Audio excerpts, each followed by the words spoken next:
हे मित्र इकडे असत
हाच असल्याचा जो विजय आहे त्यात अदृश्य शक्ती अदृश्य हात माझे सहकारी जे मला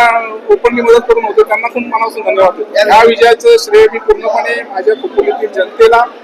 माझ्या पक्षातील जे सहकारी, माझे आई वडील, माझे नातेवाईक आणि जे जे कार्यकर्ते आणि जे जे आमदार महेंद्रसिंग थोरवे, त्याचबरोबर प्रशांत ठाकूर,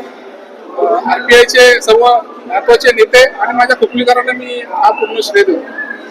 खोपोलीच्या जनतेला आम्ही आमच्या प्रचारामध्ये जो आमचा अजेंडा विकासाचा ठेवलेला होता, हॉस्पिटल असते, बऱ्याचशा गोष्टी आहेत, मी माझ्या भाषणामध्ये सर्व गोष्टी सांगितलेल्या होत्या। त्या गोष्टींवर आता प्रामुख्याने खोपोलीकरांचे कामं करायचे आणि मी खोपोलीकरांना आश्वस्त करतो की येणारी 5 वर्षे खोपोलीच्या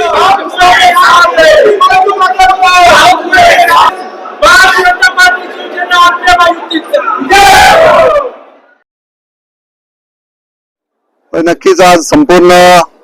राज्याच्या नगरपालिकेच्या निवडणुकीचा निकाल आपण पाहत आहात आणि आज संपूर्ण राज्यामध्ये महायुतीला उत्स्फूर्त प्रतिसाद जनतेने त्या ठिकाणी दिलेला आहे, विकासाला प्राधान्य दिलेलं आहे। आणि आज माझ्या खोपोली शहरामध्ये खोपोली नगरपालिकेची निवडणूक असेल, माथेरान नगरपालिकेची निवडणूक असेल, या दोन्ही नगरपालिकेच्या निवडणुकीमध्ये शिवसेना, भारतीय जनता पार्टी, RPI, महायुतीचे उमेदवार कुलदीपक शेंडे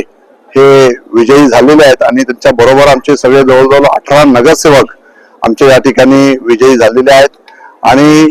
खरं तर पुन्हा एकदा खोपोलीच्या जनतेने जसं विधानसभेला विकासाला मत दिलं होतं, तसंच पुन्हा एकदा खोपोलीच्या जनतेने आमच्यावर जो विश्वास दाखवलेला आहे,